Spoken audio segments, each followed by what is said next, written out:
ఆమోదించి పథకాన్ని వినియోగించుకుంటూ మనందరం కూడా చూస్తున్నాం.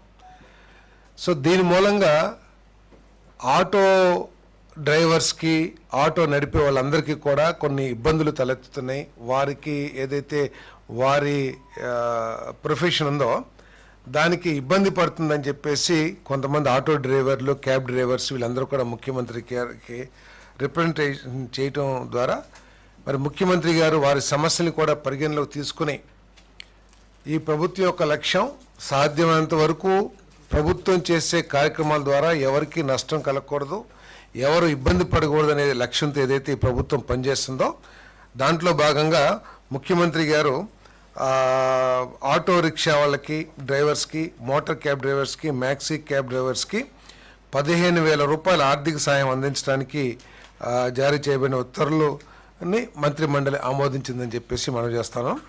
మరి రేపు 4వ తారీఖున ఈ కార్యక్రమాన్ని పెద్ద ఎత్తున రాష్ట్ర వ్యాప్తంగా మరి ప్రారంభించడం జరగబోతోంది ప్రతి జిల్లాలో కూడా.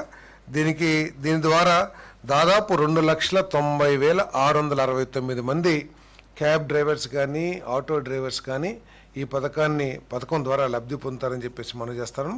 ఎవరైనా సరే అర్హత ఉండి, ఎందుకంటే చాలా పారదర్శకంగా అర్హుల లిస్టుని తయారు చేయడం జరిగింది. ఎవరికైనా సరే అర్హత ఉండి బై మిస్టేక్ ఎవరికైనా రాకపోతే వాడు ఇమీడియట్గా గ్రీవెన్స్లు అప్లై చేస్తే వారు కూడా ఇవ్వడం జరుగుతుందని చెప్పేసి మనం చేస్తాను. మరి మొత్తం ఈ పథకం ద్వారా 436 కోట్ల భారం ప్రభుత్వం భరించబోతుందని చెప్పేసి మనం చేస్తాను. మొత్తం 2,90,669 మందికి ఈ పథకం ద్వారా లబ్ధి చేకూరుతుంది 15,000 రూపాయలు. ఆటో డ్రైవర్ సేవలో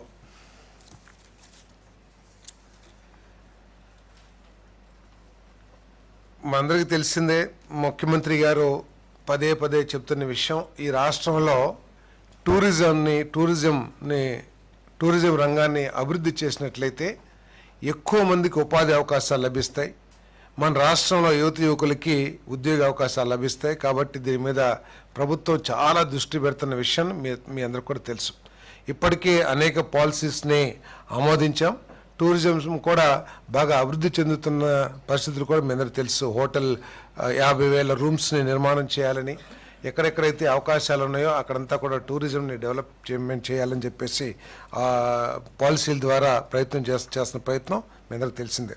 దాంట్లో భాగంగా ఆంధ్రప్రదేశ్ పర్యాటక విధానం 2024-29కి క్యారవాన్ పర్యాటకను ప్రోత్సహించడానికి క్యాబినెట్ ఏదైతే ప్రతిపాదన చేసిందో క్యాబినెట్ ఆమోదించడం జరిగిందని చెప్పేసి మనం చేస్తాం. దీంట్లో ఏంటంటే టూరిజం పాలసీ ప్రకారం క్యారవాన్ పార్కులు, తర్వాత క్యారవాన్లు వేరే రాష్ట్రాల్లో అయితే దాదాపు కొన్ని వందల క్యారవాన్స్ ఇప్పటికే ఉన్నాయి. ఒక 25 నుంచి 30-40 క్యారవాన్ పార్కులు కూడా ఉన్నాయి ఇతర రాష్ట్రాల్లో, మన కర్ణాటక కానివ్వండి, మహారాష్ట్ర కానివ్వండి, ఈ రాష్ట్రాల్లో క్యారవాన్లు కూడా దాదాపు 100-150 వరకు క్యారవాన్లు కూడా ఆ రాష్ట్రాల్లో రిజిస్టర్ చేసుకున్నాయి. మన దగ్గర ఒక పాలసీ లేకపోవటం మూలంగా ఈ క్యారవాన్స్ ఎవరు కూడా ఇప్పుడు దాకా రిజిస్టర్ చేసుకోలేదు. ఈ పాలసీ తీసుకురావడం ద్వారా మన రాష్ట్రంలో కూడా క్యారవాన్స్, అదేవిధంగా క్యారవాన్ పార్కులు కూడా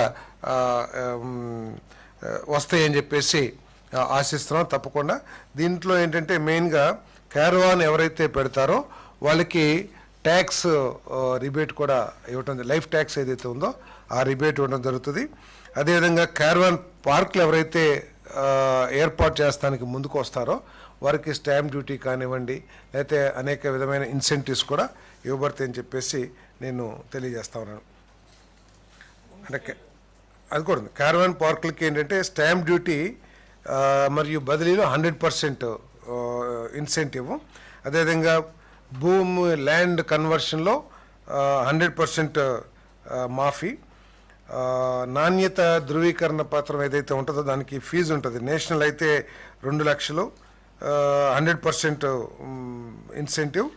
ఇంటర్నేషనల్ స్టాండర్డ్ అయితే 10 లక్షలు ఉంటుంది దీనికి. అదేవిధంగా మూలధన సబ్సిడీ 25% వరకు ఇవ్వబడుతుందని చెప్పేసి మనం చేస్తాను. హోమ్ స్టే అది సపరేట్ పాలసీ, ఇది క్యారవాన్ పాలసీ.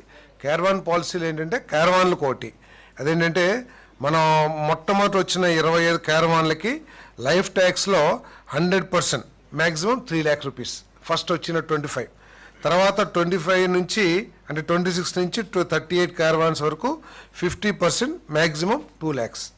తర్వాత 39 నుండి 50 క్యారవాన్లకి లైఫ్ ట్యాక్స్లో 25% మ్యాక్సిమం 1 lakh రూపీస్ ఇన్సెంటివ్ ఇవ్వటం జరుగుతుందని చెప్పేసి మనం చేస్తాం. అదేవిధంగా కొన్ని వెహికల్స్ ఎలక్ట్రికల్ వెహికల్స్ కూడా ఉన్నాయి కదా, ఈవీ వెహికల్ బస్సులు, దానికి కూడా ఈ ఇండస్ట్రీ రేట్ ప్రకారం టారిఫ్ ప్రకారం ఇవ్వాలనే ప్రతిపాదన కూడా ప్రభుత్వం పరిశీలనలో ఉంది. ఇప్పుడు దాకైతే ఏం తెలియజేయలేదని చెప్పేసి మనం చేస్తాం. అంటే ఈ కార్వాన్ పార్కులు కనుక ఏర్పాటు చేసినట్లయితే ఆ కార్వాన్లో అన్ని ఎకోసిస్టమ్స్ అంటే రెస్టారెంట్స్ కానివ్వండి, లేకపోతే ఇంకా ఎలక్ట్రికల్ ఛార్జింగ్ కానివ్వండి, లేకపోతే ఇంకేదైనా రిక్రియేషన్స్ కానివ్వండి, అన్నీ ఒక పార్కులో ఏర్పాటు చేసినట్టయితే అక్కడ అంతా సెక్యూరిటీ కూడా ఎవరైతే డెవలపర్ ఉంటారో అవన్నీ కూడా ఏర్పాటు చేస్తారో అక్కడ 10 కానివ్వండి 15 కార్వాన్లు పార్క్ చేసుకుంటానికి. అంటే దీనివల్ల ఏంటంటే ఏదైనా టూరిజం ప్లేస్ అట్రాక్టివ్గా ఉన్నా కూడా అక్కడ సరైన వసతి లేకపోవడం మూలంగా చాలామంది